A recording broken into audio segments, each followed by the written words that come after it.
En Panorama Informativo presentamos el segmento de opinión en la entrevista de hoy.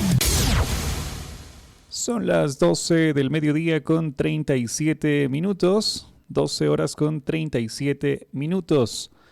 En esta ocasión nos encontramos junto a la licenciada Carmen Parra, quien es responsable de vigilancia de la salud pública en el Distrito de Salud Morona 14 de 01.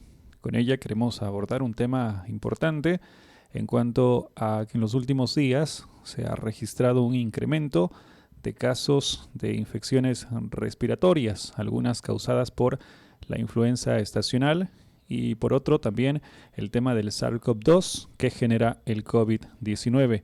Con ella conversaremos este tema importante de lo que está sucediendo dentro del Distrito Morona. Licenciada, bienvenida a la emisora Voz de Lupano. Buenas tardes y muchas gracias por la entrevista. Efectivamente, epidemiológicamente nosotros hacemos un análisis a nivel del año y sabemos que más o menos en el mes de septiembre, desde septiembre hasta diciembre, hay un incremento de casos de enfermedades respiratorias. Y obviamente después de la pandemia o con el inicio de la pandemia, nosotros hemos visto ya la presencia del SARS-CoV-2. En lo que respecta al virus de la influenza, nosotros tenemos presente que en esta temporada, en las épocas de lluvia sobre todo, en donde se incrementa también la humedad, se incrementan los casos de influenza estacional, los casos de la gripe, por ejemplo, que es una variedad de influenza. Los casos del virus sincitial que se presenta específicamente en grupos de menores de 2 años. También se hace esa vigilancia en vista de que dentro del grupo de enfermedades respiratorias también tenemos aquellas que pueden estar causadas por bacterias, en este caso la tuberculosis, puede ser también una tosferina, pero son patologías que tienen su especificidad en cuanto a los síntomas y se hace una vigilancia activa durante todo el año. Es por eso de que como Ministerio de Salud nosotros hemos visto o se ha incrementado los casos de vigilancia en este tipo de patologías. Licenciada, para la población que nos escucha, ¿cómo podemos diferenciar justamente el tema de la influenza, la tosferina y también con el tema del COVID-19? Pues en este momento también tenemos nosotros, a partir del 15 de noviembre, tenemos la presencia de una variante del Omicron. Entonces tenemos que dentro de las sintomatologías todas están cursando con problemas respiratorios, puede haber la fiebre, una fiebre que es generalizada, no se ubica en algún lugar específico y eso es una forma específica de conocer que es una enfermedad viral cuando hay una fiebre generalizada, no se ubica en algún lugar. Tenemos también la moquera, que eso es parte de una influenza estacional. También tenemos una dificultad respiratoria, que eso es algo muy importante y característico de una influenza H1N1. Y tenemos también que esa particularidad también puede estar cursando con un COVID. La diferencia a partir del inicio de la vacunación es de que ya no hemos tenido casos de COVID que ameriten una hospitalización y que requieran también cuidados intensivos. Eso con relación a las enfermedades virales respiratorias. En los niños con el virus sincitial también tenemos nosotros unos periodos en donde ellos tienen una dificultad respiratoria que tiene que acompañada de fiebre, y generalmente esto tiene que ser valorado por el médico para poder llegar a determinar si puede ser a lo mejor una influenza o puede ser el virus sincitial también. En cuanto a las enfermedades respiratorias, la tosferina, pues esa tiene un curso de un exceso de tos que termina con un sonido, son característicos de los sonidos de que al momento de que concluye todo un periodo de tos que es largo, que realmente es doloroso para los niños, especialmente los que son afectados. Y afortunadamente con todo el programa con toda la estrategia nacional de inmunización se ha logrado al menos controlar esta enfermedad y desde hace algunos años, como Ecuador, no presenta casos de tosferina. Una pregunta también importante, digamos que en estos momentos existen personas que sospechan que quizás tengan el virus del SARS-CoV-2. ¿Existen en los diferentes centros de salud la cantidad adecuada de pruebas? Sí, como distrito 14 de 01 que comprende todo el Cantón Morona, nosotros tenemos alrededor de unas 300 a 350 pruebas que están distribuidas en las 15 unidades operativas. Estas pruebas son específicas y son sensibles, tienen una alta sensibilidad y especificidad, más o menos del 99%, que estas pruebas nos van a dar un diagnóstico correcto. Las personas que sospechan de estar con COVID, que hayan estado en contacto de alguna persona que ha estado diagnosticada por COVID, podrían acceder a nuestras unidades operativas para que se hagan el diagnóstico. Es importante que nosotros más bien tengamos en cuenta que se debería evitar el contagio, porque si nosotros adoptamos medidas como el uso de la mascarilla en lugares cerrados, como ya se estaba informando, el lavado de manos frecuentes, el uso del gel alcohol y el no estar en lugares en donde hay mucha concentración poblacional, esas son formas de evitar el contagio masivo, puesto que, como yo le dije al inicio, desde el 15 de noviembre, nosotros ya tenemos una alerta epidemiológica de la presencia de subvariantes del Omicron. Esas dos subvariantes son el BQ1 y el BQ1.1, que está presente, esa subvariante está en el Azuay. Y es por eso que a partir de ayer pues hay una unidad educativa en donde ya regresaron a las clases virtuales. Los casos que se han presentado son casos que están estables, sin embargo no deja de preocupar, no deja de tener también algún tipo de síntomas que llama la atención y que nosotros tenemos que considerar también que no toda la población está vacunada, que no acceden a la vacunación porque no quieren y teniendo nosotros suficiente cantidad de biológicos. Y en ese sentido existen registros, al menos aquí dentro del distrito, de la población que ha completado todo el esquema de vacunación, las 4 dosis, porque tenemos entendido que muchísimas personas simplemente se han vacunado la primera y segunda, pero la tercera y cuarta de refuerzo ya desconocemos el por qué deciden no vacunarse. Sí, nosotros estamos con esa preocupación porque en la población que tiene que acceder a la vacunación de 3 años hasta los 11 años deben recibir 2 dosis.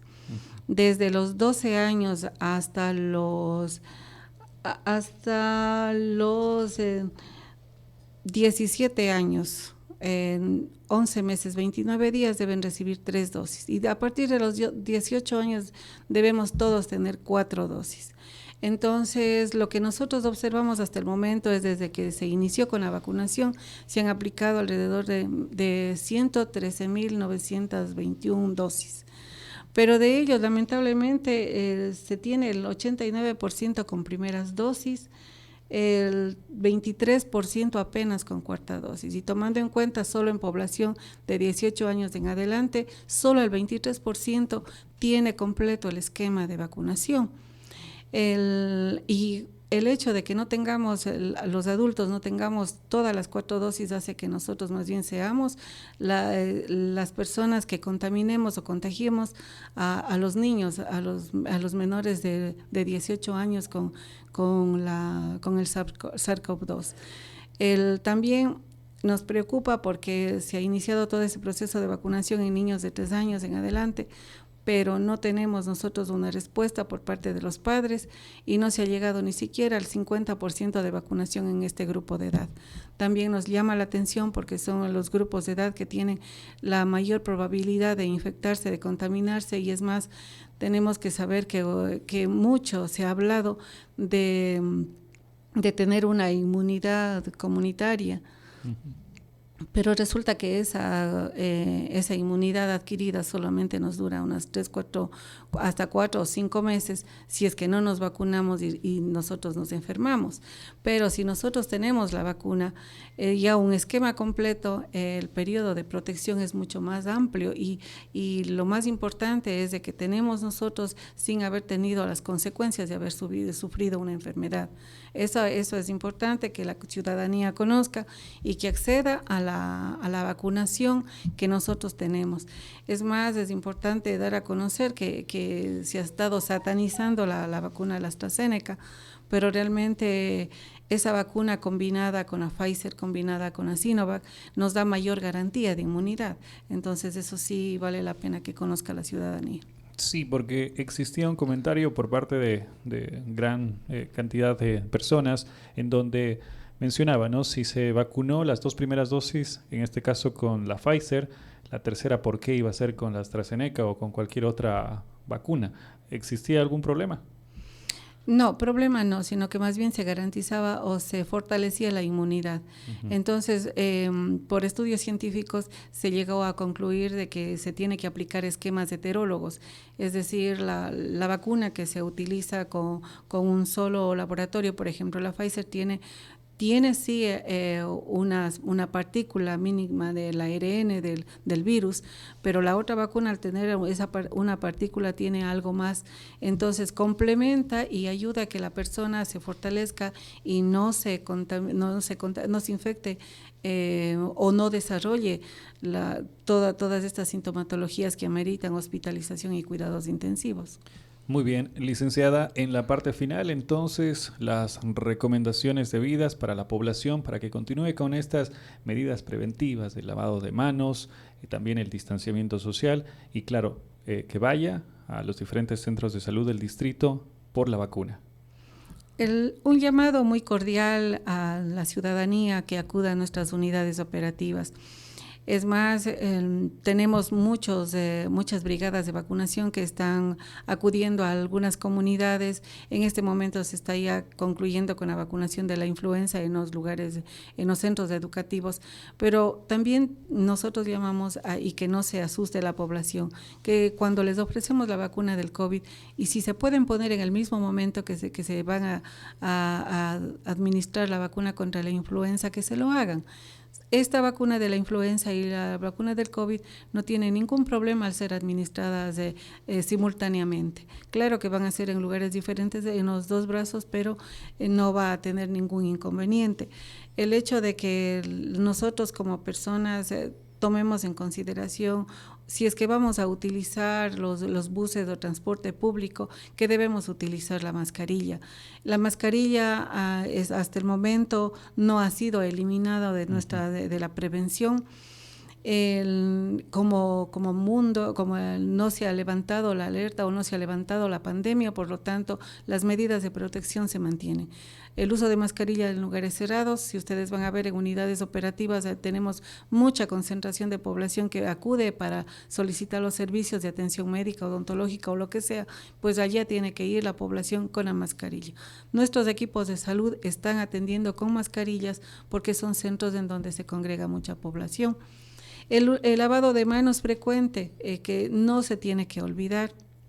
El hecho de que en plena pandemia nosotros hayamos adquirido o fortalecido este tipo de actividad ayudó también a evitar muchas enfermedades, las gastrointestinales. Entonces, no solamente son las enfermedades respiratorias como el SARS-CoV-2, que son las mandatorias para poder lavarnos las manos frecuentemente, sino son muchas de las enfermedades. El lavado de manos, uso de mascarilla, el no estar en lugares en donde acuden muchas personas, eso también va a ser una de las medidas de prevención. Muy bien, queremos agradecer la presencia de la licenciada Carmen Parra, quien es responsable de Vigilancia de Salud Pública en el Distrito de Salud Morona 14D01. Importante la información que compartimos en esta tarde con nuestra audiencia de los 90.5.